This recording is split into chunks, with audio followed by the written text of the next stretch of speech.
तो डेफिनेटली आज की जो क्लास है उसमें मैं आपको स्मार्ट मेथड बताने जा रहा हूं, और वो है बुक रीडिंग मेथड और इसके साथ साथ नोट्स टेकिंग मेथड।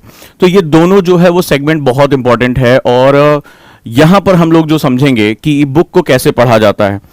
राइट दोस्तों, तो यहां पर हम लोग इसके बारे में डिस्कशन करने जा रहे हैं, बुक रीडिंग मेथड क्या है और नोट्स टेकिंग मेथड क्या है। इस सेगमेंट में आज की डेट में अगर हम बात करें तो स्मार्ट मेथड जो है वो बहुत इंपॉर्टेंट हो जाते हैं। यानी कि अगर मैं बुक पढ़ने जा रहा हूं, क्योंकि यूपीएससी में क्या होता है कि आपको किताबें बहुत पढ़नी होती हैं, आपके पास बहुत बड़े बड़े डायमेंशन होते हैं, और बुक पढ़ने के साथ साथ आपको यह भी इंपॉर्टेंट होता है कि बुक पढ़ने के साथ साथ हम नोट्स टेकिंग कैसे करें, यानी हम नोट्स कैसे बनाएं। तो अगर हम दोनों को एक साथ कर दें, जनरली क्या होता है कि इससे पहले की जो मैंने मेथड बताया कि बुक कैसे पढ़ना है, उसके बाद आप नोट्स बनाने का मैंने नेक्स्ट स्टेप आपको बताया। लेकिन अगर मैं लगातार, यानी कि अगर मैं जो पढ़ाई कर रहा हूं, मैं जो नोट्स बना रहा हूं, बुक्स पढ़ रहा हूं, उसके साथ साथ अगर मैं स्मार्ट नोट्स भी बनाते चलूं तो मेरा बहुत टाइम बच जाएगा और मैं अपनी किताब का पूरा निचोड़ निकाल लूंगा। यानी किताब को हर डायमेंशन से पढ़ना, साथ ही साथ हर डायमेंशन को पढ़ने के साथ साथ नोट्स भी बनाना, स्मार्ट नोट्स बनाना, ये दोनों अगर मैं क्लब कर दूं तो मेरा टाइम बहुत ज्यादा बच जाएगा। डेफिनेटली इससे आपको बहुत, या तो आप नंबर ऑफ बुक्स ज्यादा पढ़ पाएंगे जो आपका समय बचेगा, या बुक्स को आपने जो नोट्स बनाए हैं वो आप ज्यादा से ज्यादा रिवाइज कर पाएंगे, उस पर आंसर राइटिंग कर पाएंगे, उस पर क्वेश्चन ज्यादा से ज्यादा लगा पाएंगे। और डेफिनेटली अगर आप ये मेथड फॉलो करते हैं तो यूपीएससी में आपकी सफलता को दुनिया की कोई भी ताकत रोक नहीं सकती है। तो यहां पर जो है वो हम लोग शुरू करते हैं और समझते हैं इसको कि क्या ये पॉसिबल है कि हम जब बुक रीडिंग करें साथ ही साथ नोट्स मेकिंग दोनों एक साथ करते चले जाए, और हम स्मार्टेस्ट, ये स्मार्ट नहीं, स्मार्टेस्ट मेथड है जो इंटरनेशनल एरिना में इस्तेमाल किया जाता है। तमाम तरह के एनएलपी ट्रेनर इस तरह की ट्रेनिंग देते हैं, बहुत ही हजारों डॉलर में ये सेमिनार होते हैं, तो वो सभी मैं आप सभी के लिए लेकर आया हूं। तो डेफिनेटली जो है वो आप इससे अपनी पढ़ाई को कर सकते हैं।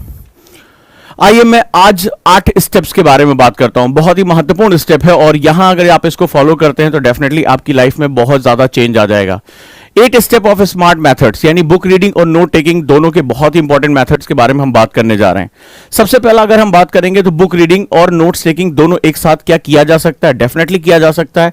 आपको थोड़े से स्मार्ट मेथड की जरूरत पड़ेगी, और अगर हम स्टेप बाय स्टेप चलें तो डेफिनेटली जो है वो हम यहां पर काफी अच्छे से अपनी प्रिपरेशन को कर सकते हैं। तो चलिए मैं आपको 8 वो तरीके बताऊंगा जिसमें आप अपनी कॉपी में स्मार्ट नोट्स और बुक पढ़ते हुए आप दोनों को लिंक कर सकते हैं और अच्छे से अपनी प्रिपरेशन को आगे लेकर चल सकते हैं। राइट दोस्तों, अब हम यहां पर बात करते हैं स्टेप 1। अब स्टेप 1 में जब सबसे पहले बात करते हैं, कोई बुक आपके पास है, suppose that you have a book, और आपके पास जो बुक है आप सबसे पहले उसको ब्राउज करना शुरू करिए। ब्राउज करने का मतलब होता है जैसे वेबसाइट पे ब्राउज करते हैं, वेबसाइट पे जाते हैं, पूरा वेबसाइट को देखने, उसके लेआउट को समझने की कोशिश करते हैं, वैसे यहां पर भी जो है वो यहां आपको भी बुक को ब्राउज करना है। यानी आप पूरी बुक का एक थीम जरूर लें कि ये मेरे हाथ में जो किताब है उसका बेसिकली थीम क्या है, वो बुक किसके बारे में है, उसके चैप्टर्स क्या हैं, ये इतिहास की किताब है, ज्योग्राफी की किताब है, किस चीज की किताब है, इसके इंडेक्स क्या है। राइट, अगर आप इसका सूचकांक देखेंगे कि लेखक ने इस किताब को किस रूप में लिखा है, इंडेक्स जरूर पढ़ा करिए आप इसमें। तो इंडेक्स इसका बेसिकली क्या है, ये बहुत ही ज्यादा इंपॉर्टेंट हो जाता है। और अब हम लोग यहां पर जो है बात करेंगे बुक, चैप्टर, थीम, इंडेक्स, इन सब चीजों के बारे में हम लोग यहां पर स्टेप 1 लेंगे। तो इससे क्या होगा, आपके किताब का एक लेआउट तैयार होगा कि मेरी किताब का ओरिएंटेशन क्या है। मान लो हिस्ट्री किताब पढ़ रहे हो, मॉडर्न इंडिया पढ़ रहे हो, तो मॉडर्न इंडिया में कहां से शुरू किया है विपिन चंद्रा ने या शेखर बंदोपाध्याय ने, फिर कैसे कैसे उन्होंने चीजों को जोड़ा है, गांधी कहां आए, नेहरू कहां आए, जनजातीय आंदोलन कहां हुए, ब्रिटिश के जो है वो कानून कहां बने। तो इन सब के बारे में आपको एक लेआउट मिलेगा कि मुझे एक्चुअली बुक के साथ क्या करना है, बुक कैसे डेवलप होगी, और इसको थोड़ी देर रुककर उसका इमेजिनेशन करें कि कहानी का फ्लो कहां जाएगा। लक्ष्मीकांत पढ़ रहे हैं, लक्ष्मीकांत में आपने देखा कि पहला जो चैप्टर है वो एक ब्रिटिश टाइम में कैसे कॉन्स्टिट्यूशन जो है डेवलपमेंट का बेसिक्स बना, वहां पर कौन कौन से, चाहे वो regulating act, fit India act, आपके इस तरह से मूवमेंट हुआ। फिर वहां से हम आजादी के बाद कैसे हमने अपना जो आजादी के बाद कौन कौन से सेगमेंट लिए, सत्ता को कैसे जो है वो हमने ट्रांसफर किया, किस तरह से हमने नए नए सेगमेंट शुरू किए, आगे चलकर हमारे संविधान का क्या निर्माण हुआ, संविधान के कौन कौन से भाग रहे। तो एक आपको पूरा ओवरव्यू मिलेगा किस तरह पार्ट 1, पार्ट 2, पार्ट 3 में क्या क्या मूवमेंट होती रही और आगे चलकर अमेंडमेंट की हमें जरूरत क्यों पड़ी। तो आप जब शुरुआत में स्टेप 1 को पूरी किताब का आपके दिमाग में एक पिक्चर तैयार होती, बड़ा रिलैक्स होकर इमेजिनेटिव वे में आपको ये स्टेप 1 पूरा करना होता है। इसमें कोई हड़बड़ी आपको करने की जरूरत नहीं है। जब स्टेप 1 पूरा हो जाए और आपके बुक के साथ आपकी कनेक्टिविटी हो जाए, आप एक थीम डेवलप कर लो, आप सोचो कि आप वहां हो, आप संविधान सभा में हो, आप गांधी की दांडी यात्रा में हो, एक थोड़ा सा उसकी इमेजिनेशन करना शुरू करो। स्टेप 2 बहुत इंपॉर्टेंट है, इसके लिए मैंने एक अलग से वीडियो बनाया था सेंस ऑफ अर्जेंसी के ऊपर, बहुत इंपॉर्टेंट सेगमेंट ये होता है। तो मैंने आपको बताया था कभी भी जब भी आप पढ़ाई करें, कंपटीशन के लिए आप पढ़ाई करें, तो डेफिनेटली आपको ये पता होना चाहिए कि आप जो है वो एक कंपटीशन में जा रहे हैं और डेफिनेटली यहां पर आपको टाइम ही सबसे बड़ा आपका एस्पेक्ट है। ज्यादातर स्टूडेंट सबसे बड़ी गलती स्टेप 2 में करते हैं, वो कोई बुक उठाते हैं, नई किताब होती है तो और ज्यादा बोले आराम आराम से पढ़ूंगा, अभी कोचिंग शुरू की है, अभी प्रिपरेशन शुरू की है, तो कोई वो अपने लिए टाइम टेबल नहीं बनाते, कोई अपने लिए टाइमर सेट नहीं करते, यानी वो अपने दिमाग को भटकने के लिए पर्याप्त समय देते हैं। जिसको भी अभी सेंस ऑफ अर्जेंसी नहीं पता क्या होती है, उसके लिए मैंने पूरी अलग से एक वीडियो बनाई है सेंस ऑफ अर्जेंसी को लेकर। तो सबसे पहला जो होता है, आप सेकेंड स्टेप में आप आते हैं, जब भी आप पढ़ने बैठे, जब भी आप आज भी अगर 1 घंटा भी पढ़ने बैठे, मैं कह रहा हूं इसको नियम बना लीजिए, एक टाइमर सेट कर लीजिए और ये घड़ी अपना फोन मत रखिएगा, एक 30-35 रुपए का टाइमर आता है सिंपली आज की डेट में, वो टाइमर जरूर रखें। टाइमर आपके दिमाग में सेंस ऑफ अर्जेंसी तय करता है। ज्यादातर ट्रेंड और अनट्रेंड स्टूडेंट के बीच में ये स्टेप 2 बहुत बड़ा एक जो है वो योगदान करता है, ध्यान से समझिएगा इस बात को। स्टेप 2 एक बहुत ही बड़ा योगदान तय करता है और यहां पर आपको टाइमर सेट करना होता है, राइट। आपको टाइमर सेट करिए कि मैं आज 1 घंटे पढ़ने बैठ रहा हूं, इसमें मेरा आउटकम क्या आएगा। सेंस ऑफ अर्जेंसी क्रिएट करिए कि मुझे हमें अपने दिमाग को भटकने नहीं देना है और टारगेट्स तय करिए, लक्ष्य तय करिए, ठीक है। आप इसमें लक्ष्य तय करिए कि मैं 1 घंटे में कितने पेजेस पढ़ लूंगा या कितने चैप्टर्स पढ़ लूंगा, या मैं जो है वो जितनी देर भी पढ़ने बैठ रहा हूं, आधे घंटे पढ़ने बैठ रहा हूं, कभी भी आज के बाद बिना टाइमर के आप पढ़ने नहीं बैठेंगे। इसमें जो सबसे बड़ा फायदा होगा, आपकी प्रोडक्टिविटी बढ़ जाएगी, आपका जो दिमाग भटक रहा है वो भटकना बंद हो जाएगा और आप बहुत फोकस होकर इसमें अपना काम कर पाएंगे। क्लियर है? एक टाइम स्लॉट बना लीजिए कि मैं 45 मिनट या 1 घंटा कितनी देर पढ़ने बैठूंगा, उसमें कितने पेजेस पढ़ूंगा या उसमें कितने जो है मेरा चैप्टर कंप्लीट होगा या मेरे नोट्स का कितना हिस्सा कवर हो जाएगा। अगर आप ये स्टेप स्किप करते हैं तो आपका दिमाग लीवरेज लेगा, आपका दिमाग जो होगा वो भटकने के लिए समय पाएगा, आप ख्यालों में डूबेंगे। चाहे आप बिगिनर हो, चाहे आप एक्सपीरियंस हो, आप एग्जाम दे चुके हो, सभी लोग इस स्टेप को फॉलो करने की आदत डाल लें। जब भी पढ़ने बैठे, आप 45 मिनट ही पढ़ने बैठे, कोई बात नहीं है, आप सबसे पहले अपना टाइमर रखें कि ये मेरा टाइमर है, उल्टा शुरू हो रहा है और हम यहां पे जो है अब मुझे क्या करना है, इसमें मेरे टारगेट्स तय हो। आप लिख लीजिए, एक डायरी बनाइए, उसमें लिखिए कि मेरा टारगेट है कि मैं ये आज 8 पेज पढ़ लूंगा। इसका सबसे बड़ा फायदा होगा, आपके दिमाग जैसे ही भटकेगा आपका टाइमर पे आपकी नजर जाएगी और आपको अपने टारगेट्स याद आ जाएंगे। आप कभी भी सेंस ऑफ अर्जेंसी आपकी जो है प्रोडक्टिविटी कई गुना बढ़ा देती है। आप 3 टाइम्स 4 टाइम्स 1 घंटे का आउटपुट निकाल सकते हैं। और मैंने आपको पहले बताया था कि जितने भी टॉपर्स हैं वो इस क्वालिटी का बहुत ज्यादा उपयोग करना चाहते हैं और वो जानते हैं कि इसको कैसे उपयोग किया जाता है। अगर आप भी टॉपर बनना चाहते हैं, अगर आप भी जो टॉप रैंक में आना चाहते हैं, तो सेंस ऑफ अर्जेंसी का प्रयोग करना शुरू करिए। ये मेथड जो मैं आपको बता रहा हूं, ये बड़े बड़े सेमिनार्स में इंटरनेशनल वे में आपको बताया जाता है, राइट। आगे चलते हैं हम लोग और अब इसको थोड़ा सा और समझते हैं, स्टेप 3 क्या है। स्टेप 3 बहुत इंपॉर्टेंट है और मैंने अपने एक्सपीरियंस से देखा है कि स्टूडेंट अपनी पढ़ाई करते समय इस स्टेप को फॉलो नहीं करता है। क्यों? हम जैसे मान लीजिए आप यूपीएससी की प्रिपरेशन करने जा रहे हैं, आप 12th पास हो चुके होंगे, ग्रेजुएशन कर रहे होंगे या ग्रेजुएट हो चुके होंगे, तो ऑब्वियस सी बात है अब तक आपने कई किताबें पढ़ी होंगी, आपने कई चीजें जानते होंगे। कई बार स्टूडेंट आते हैं, मैंने देखा एक बहुत बड़ा नंबर है उनका, 60-70% ऐसे स्टूडेंट बोले सर हमें इस सब्जेक्ट के बारे में कुछ नहीं पता, सर हम इसके बारे में कुछ नहीं जानते। ऐसा संभव ही नहीं है। यूपीएससी का जो सिलेबस है बहुत ही जनरल, इसीलिए उसको जनरल स्टडी कहा जाता है। तो वहां पर क्या होता है कि वो बहुत जनरल चीजों के बारे में बात करते हैं, आपके आतंकवाद, अंतर्राष्ट्रीय संबंध, प्रधानमंत्री कहां आ जा रहे हैं, ये देश के गांव में भी चले जाओगे तो उनको पता होगा कि कौन क्या कर रहा है, बेसिक जान, उसकी स्पेसिफिकेशन नहीं जानते होंगे, लेकिन हाँ वो उसके जनरलाइजेशन के बारे में जानते होंगे, सामान्य चीजों के बारे में जानते होंगे कि क्या चल रहा है देश में, ठीक है। कब 15 अगस्त है, कब 26 जनवरी, 15 अगस्त 26 जनवरी क्यों मनाया जाता है, इनको पास एक बेसिक नॉलेज होती है। यानी हम हमेशा जो है वो अपनी नॉलेज के साथ लैडन होते हैं, हमारे साथ वो सेगमेंट होता है। और साइकोलॉजी में भी ये चीजें उतनी सत्य है। बच्चा जब पैदा होता है तो उसको संसार के बारे में, ना भाषा के बारे में पता होता है, ना इस संसार के नियमों के, लेकिन उसको पता अगर उसको भूख लगी है और अपनी मां का ध्यान अपनी तरफ आकर्षित करना है तो वो रोता है, चिल्लाता है। तो ये क्या होता है, ये हमारे जीन में ये नॉलेज होती है। तो हम ऐसा नहीं हो सकता कि हम नॉलेज शून्य हो जाए। तो जब भी आप अपना पढ़ने बैठो तो अपने एग्जिस्टिंग नॉलेज, यानी आपके पास जो अभी है, थोड़ी बहुत ही जानकारी है, कोई बात नहीं है, मोस्टली आप देखेंगे 80-90% चीजों में आपके पास बेसिक नॉलेज होती ही है, उसका आप प्रयोग करना शुरू करें। यानी अभी आप इसके बारे में अभी तक आप क्या जानते हैं, क्या चीज समझते हैं, डेफिनेटली आप इसके बारे में जानते हो। कोई भी ऐसा सब्जेक्ट नहीं हो, वो बहुत कोई छोटा मोटा बात हो, स्पेसिफिक हो, जैसे मान लो कि मनी, बैंकिंग, ठीक है, तो मुद्रा के बारे में, भाई पैसा आपने इस्तेमाल किया, पैसे से हम चीजें खरीदते हैं, ठीक है, पैसे से हम जितने रुपए की चीज चाहते हैं उतनी हमें मिल जाती है, सबसे आसान रूप से परिवर्तित हो जाता है। भाई आप टॉफी खरीदने गए, आपने बचपन में ही जो बोला 2 रुपए ले लो, टॉफी दे दो, तुरंत तो वो क्या हो गया, एक्सचेंज हो गया। तो इस तरह के सिस्टम का मतलब क्या होता है कि हमें बेसिक नॉलेज होती है। हम क्या होता है कि आप कहेंगे सर इसकी हमें जरूरत क्या है, इसकी जरूरत की वजह से हम हुकिंग करते हैं, this is known as hooking. मैंने हमेशा आपको बताया, जैसे कांटा, मछली जब होती है वो हमेशा कांटे में फंसती है। आप सोचो आबरा का डाबरा करो और मछली बाहर आ जाएगी, ऐसा नहीं होता, ठीक है, रियल वर्ल्ड में। तो यहां क्या होता है, मैंने हमेशा बताया कि अगर मुझे अपनी ये टी शर्ट टांगनी है तो मुझे हुक की जरूरत पड़ेगी, मैं हवा में टांगूंगा नीचे गिर जाएगी।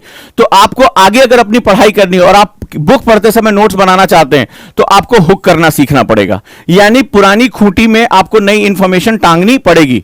तो यहां पर क्या होता है, जो आपके पास इंफॉर्मेशन अभी तक है, ठीक है, उससे अगर आपने उसको पेज पे, अपने विचारों को पेज पे ले आ दिया तो अब आप नई इंफॉर्मेशन को उसके साथ आसानी से अटैच कर पाएंगे। अगर वो चीज, इसका साइकोलॉजिकल आपको जो है एनएलपी का इसका मतलब पता होना चाहिए क्यों ऐसा होता है।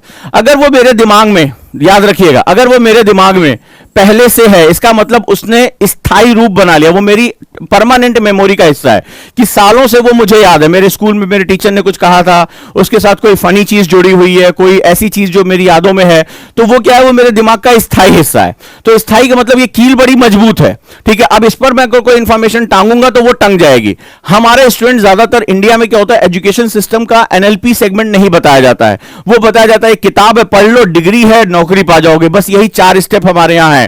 लेकिन पढ़ने का, एजुकेशन का पर्पस क्या है, हम अपने दिमाग को कैसे इनहैंस कर सकते हैं। आज हम यूट्यूब पे वीडियो देख रहे हैं कि तमाम जो है वो जितने भी मिलियनेयर्स हैं, जितने भी बड़े बड़े सफल लोग हैं, उनके अंदर पढ़ने की बड़ी अच्छी क्षमता होती है, चाहे वो बिल गेट्स हो, वॉरेन बफेट हो, एलन मस्क हो, या जो है टिम कुक हो, ये सभी बहुत अच्छी रीडिंग करते हैं।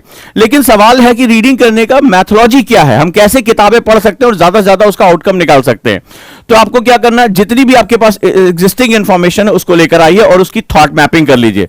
थॉट मैपिंग का मतलब होता है कि आपने जो विचार आपके दिमाग में चल रहे हैं उसको एक कागज पर लिख लीजिए, ठीक है। यानी आप बेसिक, मान लीजिए मैं अर्थ पढ़ाने जा रहा हूं, मैं ज्योग्राफी पढ़ा रहा हूं, पृथ्वी, तो पृथ्वी के बारे में आप कहेंगे साहब हम तो कुछ नहीं जानते। अरे तुम दूसरे गोला से आए हो क्या? दूसरे गोला से आने वाले को पता था कि भाई पृथ्वी ये हमारा निवास है, ठीक है, ये हमारा हैबिटेट है, हम यहीं रहते हैं, कि तुम दूसरे ग्रह के प्राणी हो, ठीक है, देख लो भाई, चेक करा लो, लोग उठा ले जाएंगे तुम्हें एलियन अगर होगे तो ये तुम्हारा निवास है पृथ्वी। ये किसकी जो ये स्तर है, ये क्या है, रॉक, हम चट्टाने देखते हैं कि यहां पर चट्टाने हैं, मिट्टी है, सॉइल है, ठीक है, हमें यहां पर जो है तमाम तरह की स्थलाकृतियां, लैंड फॉर्म्स दिखाई पड़ते हैं, ठीक है, हमें लैंड फॉर्म्स दिखाई पड़ते हैं, ऐसे बहुत से ज्यादा हमें स्थल रूप दिखाई पड़ते हैं, लैंड फॉर्म्स दिखाई पड़ते हैं, हमें जो है वो ये चट्टाने कड़ी हैं, ये हमारा बेस है, लिथोस्फीयर है। तो आपको जितनी बेसिक नॉलेज है, हमने समुद्र देखा है, हमने जो है वो पर्वत, पठार, मैदान, झीलें, ये सब क्या है, ये हमारी पृथ्वी के एक इंपॉर्टेंट भूभाग है, ज्वालामुखी, भूकंप। तो जो आपके पास एग्जिस्टिंग नॉलेज है उसको आप क्या करिए, एक पेपर पे लिख दीजिए, ठीक है, या एक कॉपी के एक हिस्से में लिख दीजिए। इससे आपको पता चल जाएगा एग्जिस्टिंग क्या है। जब आप इसको आगे पढ़ेंगे तो इसके साथ हुक करने में आपको बहुत आसानी होगी, याद रखिएगा। नेक्स्ट आ जाते हैं, स्टेप 4, चौथा, बहुत ही इंपॉर्टेंट है, और वो होता है ऑब्जेक्टिव, यानी इसका उद्देश्य तय करना। ये उद्देश्य जो है वो बताता है कि हमें इस बुक के साथ या इस पीस ऑफ पेपर के साथ क्या करना है। ऑब्जेक्टिव याद रखिएगा, स्टेप 5 में बहुत ही महत्वपूर्ण है ऑब्जेक्टिव, राइट। आप इससे क्या सीखना चाह रहे हैं, बहुत है।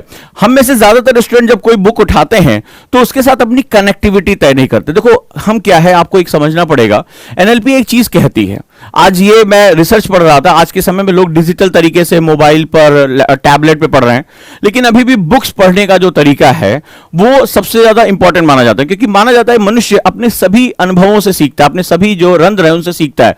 जैसे हम पेपर की स्मेल लेते हैं, उसके टच को महसूस करते हैं, किताबें हमारे हाथ में होती तो एक अलग तरह की फीलिंग आती है। आज के समय में लगातार इस पर बहुत शोध चल रहा है, बहुत ज्यादा रिसर्च चल रही है। तो सवाल यही है यहां पर कि बेसिकली ऑब्जेक्टिव क्या चीज होती है। ऑब्जेक्टिव बेसिकली हमें हमारी बुक से इमोशनली जोड़ती है, हमें हमारे उद्देश्य के बारे में बताती है। और आपको यह पता है कि मनुष्य एक इमोशनल प्राणी है, और अगर उसके इमोशंस उसके साथ इन्वॉल्व हो जाते हैं तो ऑब्वियस सी बात है कि वो उसमें अपनी रुचि लेना शुरू कर देता है। ये बात याद रखिएगा, वो अपना इंटरेस्ट लेता है। इमोशंस इंटरेस्ट को जन्म देते हैं, और इंटरेस्ट किसी चीज के जो डिस्कवरी है, किसी चीज के गोल्स, किसी चीज में गहराई तक जाना, उसको तय करता है। आप ये देखिएगा, संसार का नियम है, जब हम किसी रिलेशनशिप में इंटरेस्ट लेते हैं, ठीक है, तो वहां पर हमारे इमोशंस जुड़ते हैं। अब वहां पर क्या होता है कि हम उस रिलेशनशिप की गहराई में लोग एक दूसरे के लिए जान दे देते हैं। कोई एक सैनिक अपने देश के लिए प्राण दे देता है, क्यों दे देता है? ठीक है, लोगों को अपनी जान सबसे ज्यादा कीमती होती है, लेकिन भारत माता की जय करते हुए शहीद हो जाते हैं, शहादत दे देते हैं कि दुश्मन को अपनी सीमा पे पैर नहीं रखने देंगे। उसके पीछे जो सबसे बड़ी ताकत होती है वो इमोशन होता है, और इमोशन के लिए हम अपना सबसे बड़ी चीज का बलिदान भी कर देते हैं। तो ये बड़ा इंपॉर्टेंट है। हम कई बार पढ़ाई में करते समय ये सब चीजें नहीं ध्यान देते। हमारे एजुकेशन सिस्टम में इन चीजों के बारे में नहीं बताया जाता है। वहां सिर्फ यही बात कही जाती है, पढ़ो पढ़ो पढ़ो पढ़ो, नंबर लेकर आओ, डिग्री ले लो और आगे बढ़ जाओ, ठीक है, नौकरी मिलनी होगी तो मिल जाएगी। बस हम इससे ज्यादा, हम भेड़ों की तरह इससे ज्यादा सोच ही नहीं पाते कि हमारे पढ़ने, हमारे एजुकेशन में हमें एक बेहतरीन इंसान बनाने, शोध, इनोवेशन, नई रास्ते खोजने, इतनी बड़ी आबादी के लिए जो समस्याओं का समाधान निकलेगा वो कहां से निकलेगा? वो एक बुद्धिजीवी, एक सोचने वाले प्राणी से निकलेगा। वो जो रास्ते लेकर आएगा, वो जो कम अनाज में ज्यादातर लोगों की भूख मिटा सकेगा, वो कम पानी को जो है वो ज्यादातर लोगों तक पहुंचा पाएगा, वो कम जमीन से उत्पादकता बढ़ा पाएगा, वो जो एयर को प्यूरिफाई करने के तरीके ढूंढेगा, वो जो इस कचरे के निस्तारण का तरीका ढूंढेगा, उसका साइंटिफिक तरीका ढूंढेगा। नहीं तो कचरा तो हर देश का हर व्यक्ति पैदा कर रहा है, और एक दिन इसी कचरे के नीचे, इसी कचरे के साथ मर जाएगा। तो अभी ऐसी कंडीशन में एजुकेशन का जो पर्पस है, जिसके लिए मैं बात कर रहा हूं, उजांग आईएएस एकेडमी लगातार बात कर रही है, इनोवेशन कर रही है, एक संघर्ष कर रही है, उसका पर्पस यह है कि एजुकेशन हैज अ पर्पस। उसका एक उद्देश्य होता है हमारी शिक्षा का, और उद्देश्य यह होता है कि मैंने क्यों चुना कि मैं सिविल सेवा के अभ्यर्थियों को पढ़ाऊंगा, राइट। इसका सबसे बड़ा कारण है क्योंकि आप उस पोस्ट पर पहुंचेंगे जहां परिवर्तन की शक्तियां आपके पास होंगी। अगर ढेर सारे ओजांकियन वहां पहुंचते हैं और वो परिवर्तन की अलख जगाते हैं, वो एक चेंज के लिए डिटरमाइंड है, वो जानते हैं कि मैं इस संसार को एक नया रास्ता दे सकता हूं, मैं अपनी एजुकेशन मेथड का प्रयोग करके एक नई चीज को इनोवेट कर सकता हूं, समाज में परिवर्तन लेकर आ सकता हूं, तो इस देश में बहुत बड़ा परिवर्तन होगा। हम विश्व गुरु थे, हमारा इतिहास हमें पता नहीं है। हम अपने अभी तक के पूरे इतिहास में 2/3 हिस्से में वर्ल्ड के लीडर रहे हैं, चाहे वो हमारे इनोवेशन रहे हो, हमारा व्यापार रहा हो, हमारी अर्थव्यवस्था रही हो, हैंडीक्राफ्ट रहा हो, एजुकेशन सिस्टम रहा हो। विश्व के सबसे बड़ी यूनिवर्सिटी, पहली यूनिवर्सिटी हमारे पास रही है। दुनिया हमें, वेस्टर्न हमें नहीं सिखा सकता कि तुम ये सीखो वो सीखो। जब वो सीखने की हालत में भी नहीं थे तो हम अपनी ज्ञान के चरम पर थे। तो इतिहास उठाकर देख लीजिए, अगर आप हिस्ट्री में थोड़ी भी रुचि रखते हैं तो 2/3 हिस्से में हम टॉप पर थे। लेकिन अचानक से हम बॉटम की तरफ कैसे आ गए, हमें यह समझना पड़ेगा, क्योंकि हमारे समाज में हमारा कंट्रीब्यूशन कम होता चला गया। हम एक ऐसे रैट रेस, ऐसे चूहों की दौड़ में प्रवेश कर गए जहां पढ़ाई नौकरी, इससे आगे हमें सोचने का कभी मौका मिला ही नहीं। और जिसका हमें नुकसान क्या हुआ कि नौकरी के चक्कर में हम आश्रित होते चले गए। तो अब ऐसी कंडीशन में आप में से कुछ लोग ऐसे हैं, मैं ये नहीं कहूंगा आप सिस्टम में जाके बदलाव कर दो, लेकिन हां, सिस्टम के अंदर जाकर बदलाव की प्रक्रिया शुरू करो। सिस्टम को बदलाव कर पाओगे नहीं कर पाओगे, ये एक व्यक्तिगत विषय हो जाता है, एक पर्सनल सब्जेक्ट हो जाता है। लेकिन इतना तय है कि ऑफिसर्स बनकर अब सिस्टम के अंदर जाकर सिस्टम में परिवर्तन कर सकते हो, राइट। तो मेरे ख्याल से आप करोगे। तो अगला जो ऑब्जेक्टिव होता है बड़ा इंपॉर्टेंट होता है। ऑब्जेक्टिव क्या चीज तय करता है, ये सब समझिए। ऑब्जेक्टिव मैंने आपको बताया, ये हमारे दिशा को तय करता है, हमारे इमोशंस को तय करता है। फॉर एग्जांपल मैं आपको बताता हूं, एग्जांपल समझोगे। मान लीजिए चाचा चौधरी की कॉमिक्स है, वेद प्रकाश शर्मा, केशव पंडित किसी का नॉवेल है। अब जब नॉवेल आप पढ़ते हो तो आपको ऑब्जेक्टिव पता होता है, आप इंटरेस्ट के लिए, आप टाइम पास करने के लिए पढ़ रहे हो। अब चाचा चौधरी में ये थोड़ा ना होता चाचा चौधरी उठाई, साबू को गुस्सा क्यों आता है, या जो है आप जब पढ़ रहे हो केशव पंडित या जो है वेद प्रकाश शर्मा, या तो भैया कातिल ने किस तरह से चाकू निकाला, चाकू की लंबाई 9 इंच, ऐसा तो नोट्स बनाते हो उसके, ठीक है। आप उसको एक स्पैन में आराम से बैठे बैठे पढ़ जाते हो, क्योंकि आपको उसका ऑब्जेक्टिव पता होता है कि मेरा इसके साथ ऑब्जेक्टिव, मेरा ऑब्जेक्टिव फन है, मेरा ऑब्जेक्टिव टाइम पास है, मनोरंजन है मेरा ऑब्जेक्टिव। तो मैं इसको इसी तरह, उसके लिए नोट्स लेके नहीं बैठता। हाँ, फिर 9 इंच का चाकू उसकी पीठ में घुसा दिया। इस तरह से नहीं होता कभी। तो यहां पर क्या होता है, जब आप अपना ऑब्जेक्टिव रुकते हो कि मेरा सब्जेक्ट क्या है, मैं हिस्ट्री पढ़ रहा हूं, मैं ज्योग्राफी पढ़ रहा हूं, मैं इकोनॉमी पढ़ रहा हूं, साइंस पढ़ रहा हूं, पॉलिटी पढ़ रहा हूं, कुछ भी सब्जेक्ट अपना पढ़ रहा हूं, तो ऐसी कंडीशन में इनका उद्देश्य क्या है। हिस्ट्री का टॉपिक बिल्कुल अलग होता है, कहानियों के रूप में चलता है, इसमें भी कई हिस्से हो गए, एंशिएंट हो गया, मेडाइवल हो गया, मॉडर्न हो गया। तो मैं किस कालखंड में हूं, ठीक है, किस कालखंड में, आधुनिक भारत में हूं, मॉडर्न इंडिया में किस तरह से देश को आजाद कराया गया, देश को आजाद कराने की अवधारणा क्या थी, आपने वहां जोड़ा। लेकिन ज्योग्राफी में जैसे आओगे तो ये कॉन्सेप्ट बिल्कुल बदल जाएगा। यहां पर थोड़ा सा साइंस, थोड़ा सा मैथमेटिक्स के हिसाब से ये चलना शुरू होगा। इकोनॉमिक्स में सब्जेक्ट बहुत ज्यादा जो है वो आर्थिक हो जाता है, बहुत ज्यादा जो है मैथमेटिक्स हो जाता है। साइंस और पॉलिटी में बिल्कुल ही अलग रूप से यही हिस्ट्री का जो है एक्सटेंशन आपको यहां पर दिखाई पड़ता है। तो ऐसी कंडीशन में अगर आप ध्यान से देखेंगे तो ये सब्जेक्ट्स अलग अलग रुचि के सब्जेक्ट्स होते हैं। कई बार स्टूडेंट ये सोच ही नहीं पाता, उसको लगता है बुक पढ़नी है सिलेबस। मेरे पास ऐसे हजारों की संख्या में मैसेज आते रहते हैं, सर बुक बता दीजिए कौन सी पढ़नी है, सर ये कैसे पढ़ना है, इसके बाद ये पढ़ लूं। लेकिन क्यों, उसका ऑब्जेक्टिव क्या है, इससे आप क्या सीखोगे, आप आउटपुट क्या निकालोगे, इसके बारे में आपको एक मेंटल पिक्चर बनानी पड़ती है। जब आप ये मेंटल पिक्चर बनाते हो तो एक्चुअली में आपका आपके सब्जेक्ट से जुड़ाव हो जाता है। और आप ये बात बहुत अच्छी तरह मानते होगे, अगर इस बात को एक्सेप्ट करते होगे तो आप मुझे बताओगे हाँ ऐसा होता है कि कई सब्जेक्ट्स में आपका जुड़ाव बहुत गहरा होता है और आप उस सब्जेक्ट में अच्छा भी करते हो। लेकिन कई ऐसे सब्जेक्ट होते हैं जहां पर आपकी कनेक्टिविटी नहीं बन पाती है और आप आउटपुट अच्छा नहीं निकाल पाते हो। इस बात को आप मानते हो या नहीं मानते हो, आप मुझे बताओगे। नेक्स्ट आ जाते हैं स्टेप 5 पे, बहुत इंपॉर्टेंट है स्टेप 5। अब हम यहां पर अपना जो बुक है मेरे हाथ में, उसका हम आउटपुट निकालना शुरू करेंगे और हम सबसे पहले इसका ओवरव्यू करेंगे। ओवरव्यू का मतलब होता है जो मेरा चैप्टर है, ठीक है। अब हम पीछे के स्टेप के लिए अब हम इसका ओवरव्यू करेंगे। मुझे बेसिकली किस चीज के नोट्स बनाने हैं, मुझे पढ़ना भी है, याद भी करना है, नोट्स में भी लेकर आना है। ये आपका टाइम लगभग आप मान के चलिए 40% टाइम आपका बचा देगा अगर आज मेरा जो ये बुक मेथड, जो रीडिंग का मेथड आप करते हैं। अब यहां पर क्या है, सबसे पहले आप सारी चीजों के नोट्स एक साथ नहीं बनाते। कोशिश करिएगा पेंसिल रखिएगा, व्हाइट पेपर रखिएगा, मेरी जो आपको मैं बात कर रहा हूं, और कॉपी को हॉरिजेंटल रखिएगा, यानी कि जो है वो लैंडस्केप मोड में रखिएगा, ठीक है। इससे आपको बहुत फायदे होंगे, मैं आपको बताऊंगा। जनरली हम लोग गलती क्या करते हैं, हम गलती ये करते हैं कि हम सारी चीजों को एक साथ पढ़ते हैं। ज्यादातर बच्चे उसको अंडरलाइन करते रहते हैं, हाईलाइट करते रहते हैं, फिर उसको कॉपी में लिख लेते हैं। ऐसा एक्चुअली में नहीं होता है। मैंने इससे पहले के जो 2 मेथड बताए थे उनको मैं अब इसके साथ मर्ज कर रहा हूं, यानी कि आप पढ़ने, ओवरव्यू करने, वापस आने और उसके अपने नोट्स को इंक्रीज करने का आपको एक तरीका मैं आपको बताने जा रहा हूं। क्या होता है कि हमारे दिमाग की एक खास गुण होता है, ये +-2 इंफॉर्मेशंस को अपने साथ ग्रैब करता है। 2, 4, इससे ज्यादा 6, 7, इससे ज्यादा ये जो है वो इंफॉर्मेशन को ग्रैब नहीं करता है, ठीक है। ये क्या होता है, ज्यादा आप इंफॉर्मेशन एक साथ में, आप लोगों ने देखा होगा हम फोन नंबर किसी को कैसे बताते हैं, हम कहते हैं 82858940 या 3 डिजिट बोलते हैं, या हम एक साथ बोलते चले ऐसे। हम 10 नंबर नहीं बोलते ना, हम क्या बोलते हैं, हम आप कभी भी किसी को भी नंबर बताए, बोले हाँ नंबर बोलो अपना, तो हम क्या करते हैं, मान लो 87507, अब 2 या 3, तो यहां पर क्या होता है, अधिक से अधिक हम इतना ही जो है उसको ले पाते हैं। तो हम कैसे बोलते हैं, 8750711122, इस तरह से 3232 के कॉम्बिनेशन में हम इस तरह से नंबर बताते हैं। तो अब ऐसी कंडीशन में क्या होगा कि यहां पर जो है आप देखेंगे कि आपका जो डिजिट्स को या जो इंफॉर्मेशन को ग्रैब करने का तरीका है वो बिल्कुल अलग है।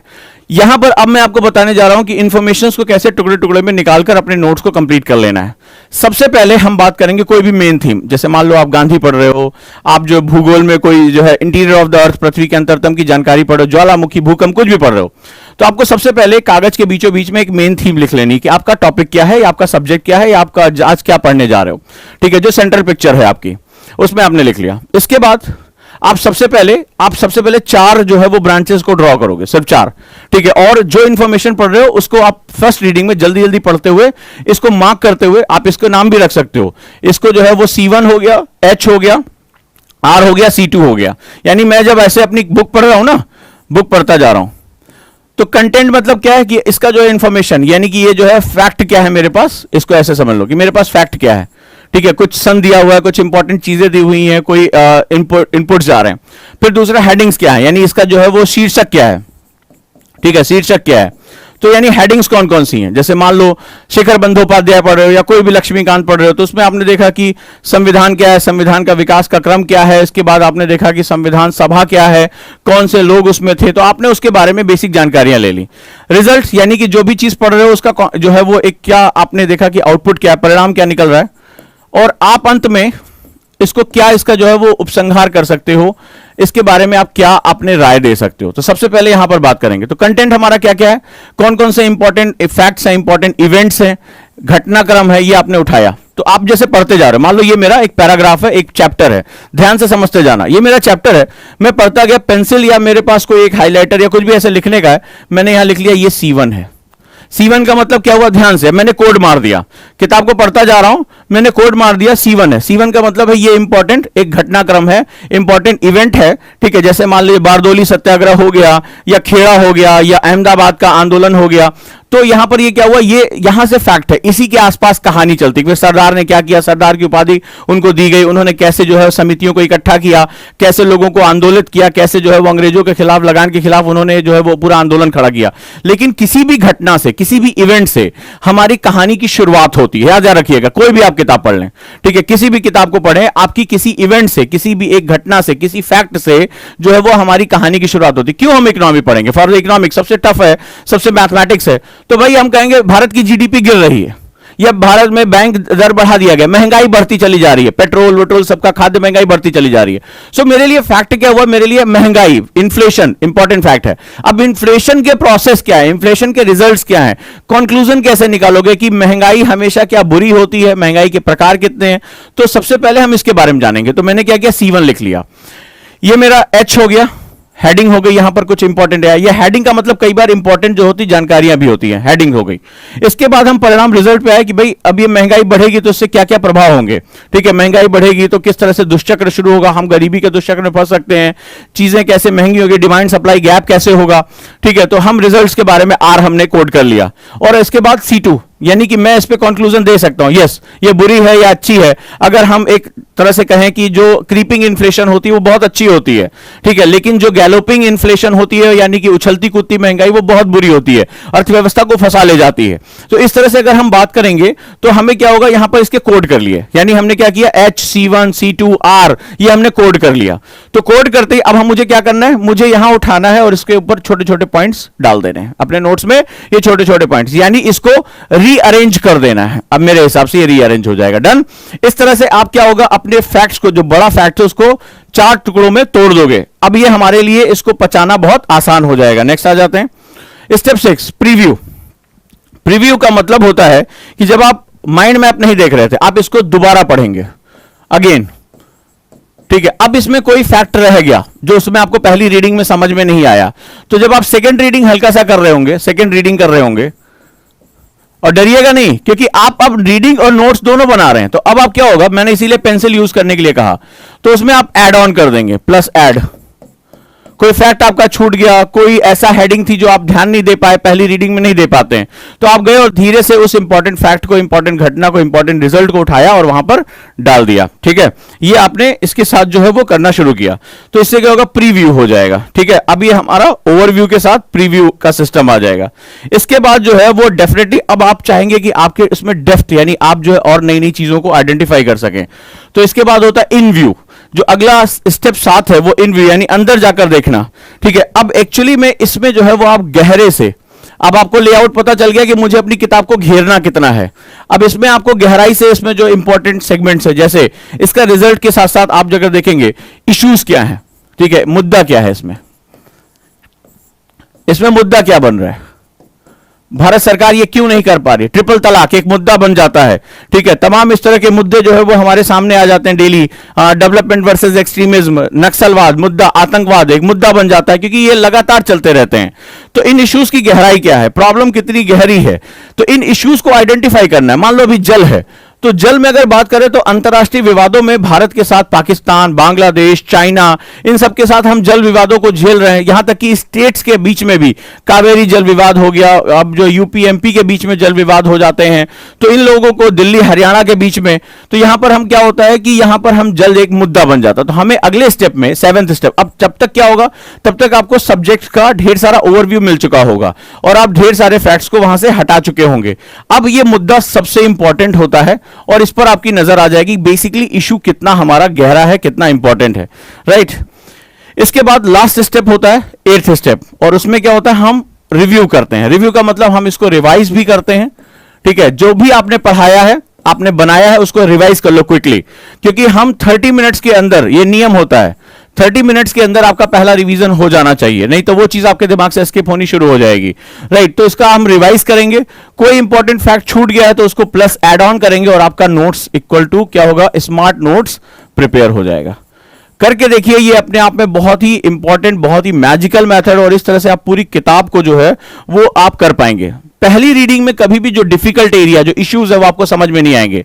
जब आप 7वें स्टेप पे पहुंचेंगे तब आपको वो डिफिकल्ट इश्यूज आपके साथ आने शुरू हो जाएंगे। आप एक चैप्टर को 2 दिन में, अब आप क्या होगा, आप बुक भी पढ़ रहे हैं, नोट्स भी आप बना रहे हो, और पूरी तरह से उसके अंदर के सेगमेंट्स को आप डिस्ट्रॉय भी कर रहे हो, उसको तोड़कर अपने नोट्स में उसको लेकर आ रहे हैं, और उसी के उसी दिन आप नोट्स को रिवाइज भी कर ले रहे हैं, उसी दिन उसको दोहरा भी ले रहे हैं, और इससे आपका जो सेगमेंट है वो बहुत ज्यादा रिच होता चला जाएगा। क्योंकि ज्यादातर स्टूडेंट रिवीजन को अपने टाइम टेबल में इन्वॉल्व नहीं करते और इसी वजह से उनको बहुत बड़ा नुकसान हो जाता है। तो यहां पर भी क्या करना है, उसको रिवाइज करते चलना है। डन।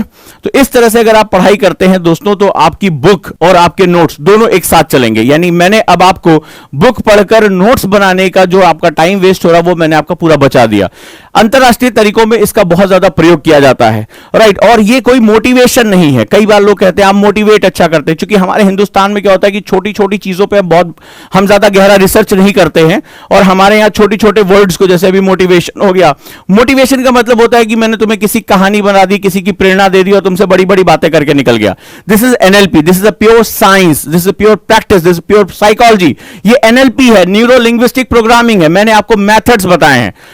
फिलॉसफी मोटिवेशन दर्शन है, फिलॉसफी है। मैं उसमें तुम्हें बताऊंगा तुम्हारे अंदर बड़ी क्षमताएं हैं, तुम ये कर सकते हो, तुम वो कर सकते हो। नहीं, मैं एनएलपी है। कई बच्चों ने कहा कि आप मोटिवेट करते हैं, गलत है ये बात। मोटिवेशन थोड़े समय के लिए होता है, but if you are not aware about the methods, कैसे करना है। मैंने कहा बेटा तुम्हें बुक पढ़नी चाहिए, बुक तुम्हारे जीवन का अच्छा हिस्सा। हाँ बोलो, सही समझ कर रहे हो, अच्छा कह रहे हो, बुक पढ़नी चाहिए, बुक पढ़ने से ही मैं जो है टॉपर बनूंगा, मुझे नोट्स बनाना चाहिए, स्मार्ट नोट में। बहुत अच्छी बात कर रहे हो, मैंने तुम्हें बढ़िया सा जो है धुआंधार लेक्चर दिया। But how to read a book, What is the method of reading a book and what is the best method for me? मेरे लिए सबसे अच्छा मेथड क्या है? This is known as NLP. इसको न्यूरो लिंग्विस्टिक प्रोग्रामिंग कहते हैं। लेकिन कई स्टूडेंट होते हैं वो मुंह उठाया बोल दिया, अरे आप मोटिवेट करते हैं फलाना। This is not motivation, this is the core science, core practice, core psychology है। आपके दिमाग को समझ। 3 मेथड अभी तक बुक पढ़ने की बता चुका हूं। आप इंटरनेशनल एरिना में चले जाएं, हजारों डॉलर के सेमिनार होते हैं, पर चूंकि हमारा भारत में ही शिक्षा पद्धतियों में बहुत पिछड़ापन है, हमें उसको एड ऑन करना पड़ेगा, हमें वैल्यू एडिशन करना पड़ेगा। क्योंकि मैं भारतीय संस्कृत का जब अध्ययन करता हूं, मुझे ऐसा कोई कारण नहीं मौजूद नजर आता कि जिसकी वजह से हम भारतीय आज इतना पिछड़ते चले जा रहे हैं। आज हमारे ऊपर समस्याओं का अंबार लगा हुआ है। पूरे जीवन का ज्यादातर हिस्सा सिर्फ हम 2 वक्त की रोटी के जुगाड़ में निकाल देते हैं, और जबकि भारत का इतिहास यह कहता है, आप किसी भी किताब को पढ़ो, आप टीएसआर सुब्रमण्यम को मेरे कहने पे पढ़ लो, जो cabinet secretary, higher most IAS officer थे, उनकी किताब इंडिया टर्निंग पॉइंट पे पढ़ना। पहले चैप्टर में बताते हैं कि भारत के 2/3 इतिहास में हम पूरी दुनिया के बॉस थे, हम पूरी दुनिया के गुरु थे। आज ऐसा क्या हो गया? उस फंडामेंटल को करेक्ट करने निकला हूं, उस मशाल को लेकर निकला हूं। हो सकता है मैं अकेले निकला हूं, हो सकता है मेरे विरोधी बहुत ज्यादा, हो सकता है कि मेरी बातें भी समझ में नहीं आ रही हैं। परावर्तन, नया वर्तन, नववर्तन जिसे हम लोग कहते हैं, इनोवेशन, नई चीजों, वो इतनी जल्दी हमें एक्सेप्ट नहीं होता। मैंने तुम्हें 8 स्टेप बताए हैं दोस्त, 8 स्टेप बताए हैं। मैंने तुम्हें इसका साइकोलॉजिकल साइंटिफिक वे बताया, आप करके देखिए। ये रही मेरी कॉपी, ये रही मेरी डायरी, और मैं अब खुद करके देखता हूं। तब मैं, जैसे कलरफुल आप नोट्स देख रहे हैं, ये डायरी बहुत कम लोगों को देखने को मिली है, मेरी पर्सनल डायरी है, और मैं इस पे जो है वो क्या करता हूं, मैं इस पे राइटिंग करता हूं। मैं कलर्स का यूज कर रहा हूं, आप देखिए अलग अलग कलर्स पे मैंने बनाया है, पेंसिल से बनाया है, पेंसिल कलर का यूज किया है, ये मेरी डायरी है, right. This is the thing जिसको मैं खुद करता हूं। जब मैं खुद करता हूं मुझे उसके फायदे दिखाई पड़ते हैं तो मैं अगले आदमी को बताता हूं। NLP is all about practising the things, practising the innovation. नवाचार की प्रैक्टिस करना ही एनएलपी है। आपके ब्रेन, आपके माइंड को समझना बहुत जरूरी। सबसे ताकतवर इंस्ट्रूमेंट यही है और सबसे डिस्ट्रक्टिव इंस्ट्रूमेंट भी यही है। यही कत्ल कराता है, यही लोगों की जान बचाता है, यही डिस्ट्रॉय करता है, ये ड्रग्स बिचवाता है और यही लोगों को दवाइयां भी देता है, यही डॉक्टर भी बनाता है और यही कातिल भी बनाता है। सब कुछ यहीं पर है। यही आईएएस ऑफिसर बनाता है और यही मजदूर बनाता है। शरीर का कोई अंतर नहीं है, अंतर है सिर्फ दिमाग, मोटिवेशन, उसका जो डायमेंशंस और एनएलपी ट्रेनिंग का। तो मैं आपको यहां ट्रेन करने की कोशिश कर रहा हूं। एक मशाल लेकर निकला हूं, पता नहीं शायद अकेले निकला हूं, हो सकता है कि कई मेरे साथ ओजंकियन भी मेरे साथ हूं, वो दूसरों को प्रेरित करते हो, वो दूसरों को इसके साथ जोड़ते हो। परिवार जुड़ेगा नहीं जुड़ेगा मैं पीछे मुड़कर अभी नहीं देख रहा हूं। मुझे पता है कि मैं भारत का एक नागरिक हूं और मैं भारत की संस्कृति, भारत की शिक्षा व्यवस्था, भारत की शासन में बहुत अधिक बिलीव करता हूं और मैं मानता हूं कि हम जो है वो 2/3 इतिहास में ज्ञान, विज्ञान, सामाजिक व्यवस्था, अर्थव्यवस्था, हैंडीक्राफ्ट, इन सब में सर्वोपरि थे। मैं किसी जो है वो किसी लेफ्टिस्ट के साथ या किसी सेकुलर के साथ मैं विवाद नहीं करना चाहता। मैं भारतीय संस्कृति में बिलीव करता हूं और मुझे लगता है कि जो चीज हमारे पास पहले थी, हम कोई नई चीज खोज नहीं रहे हैं, हम संसार को अपनी चीजों के बारे में दुनिया को बताने के लिए तैयार हो रहे हैं। मेरा बस सिंपल सा ये मुहिम है और मैं विश्वास करता हूं और अध्ययन के साथ विश्वास करता हूं। तो ये मेरा विश्वास है कि हमारे पास वो चीज है, हम उसको वापस लेकर आ रहे हैं। हम कोई चीज पश्चिम से उधार नहीं मांग रहे हैं, ना हमें चाहिए। तो आप उसके साथ जुड़ सकते हैं, उस मुहिम के साथ आगे बढ़ सकते हैं और आपको यह समझना पड़ेगा दिस इज नॉट मोटिवेशन, ठीक है। Please don't do this word for me. ये मोटिवेशन नहीं है, this is total neuro linguistic programming. शायद अभी आप इसके बारे में नहीं जानते होंगे। ये आपके दिमाग की प्रोग्रामिंग को ठीक करने की कोशिश कर रहा है। स्टेप्स साइंटिफिकली स्टेप बता रहा, आप करके देखिए। मैंने किया है, अगर ये मैं नहीं करता तो आपको नहीं बताता, राइट। मैंने किया, मुझे उससे फायदे हुए हैं, मेरा टाइम बचा है। आप भी अपना टाइम बचाइए क्योंकि सारा खेल तो समय का है। आपका कंपटीटर इस समय आपसे आगे जा रहा है, उससे आपको आगे जाने के तरीके ढूंढने होंगे। एग्जाम आपका है, रिजल्ट आपका है, जिंदगी आपकी, आप जहां भी रहेंगे आप सक्सेस होंगे। मैं उम्मीद करता हूं आज मैसेज आपको बहुत ही क्लियर हो गया होगा। दोस्तों, परिवर्तन संसार का नियम है और याद रखिएगा परिवर्तन की शुरुआत पड़ोसी के घर से नहीं होती है। हम सभी भगत सिंह को पूछते हैं, लेकिन हम चाहते हैं देश में भगत सिंह हो, लेकिन पड़ोसी घर में हिंदुस्तान की यही नीति, यही नियति उसको बहुत नीचे की तरफ लेकर जा रही है। हमें परिवर्तन अगर चाहते हैं तो यह हमें खुद से शुरुआत करनी पड़ेगी। And NLP is all about your mind से चेंजिंग योर माइंडसेट। आप इस चीज को चेंज कर ले गए, ये मोटिवेशन नहीं है, मोटिवेशन आएगा चला जाएगा। It is all about programming. एक बार इसको स्टेप बाय स्टेप सही कर दो, अपने आप रिजल्ट आएगा। मैंने हमेशा कहा if process is right result will automatically come. अगर आपकी प्रक्रिया सही है आपका रिजल्ट अपने आप ही आएगा। भगवत गीता में यही बात कही गई थी, कर्मण्येवाधिकारस्ते। What is the meaning of कर्मण्येवाधिकारस्ते? दैट मींस वो कहते हैं कि जो आपको कर्म करना है, कर्म करने का सिद्धांत है law of Karma. Law of Karma कहता है कि आपको जो स्टेप्स है वो फॉलो करने हैं ऑटोमेटिकली। मां फलेशु कदाचन, यानी वो रिजल्ट क्या होगा, आपको फल की चिंता नहीं करनी, रिजल्ट विल ऑटोमेटिकली। वो कहते हैं फल की चिंता नहीं करनी, लोग इसको गलत कर बोले हमें फल का नहीं, वो कहते हैं कि रिजल्ट जो है वो ऑटोमेटिकली आ जाएगा। If your process is right, अगर प्रक्रिया सही है तो रिजल्ट अपने आप आएगा। यही वो कहने की कोशिश कर रहे हैं, राइट दोस्तों। तो उम्मीद करता हूं कि अब आप लोग जो है अच्छे से पढ़ाई करेंगे। आज का दिन एक बहुत ही इंपॉर्टेंट दिन होना चाहिए। जो स्टेप्स मैंने बताया उसको आप फॉलो करेंगे। Thank you so much.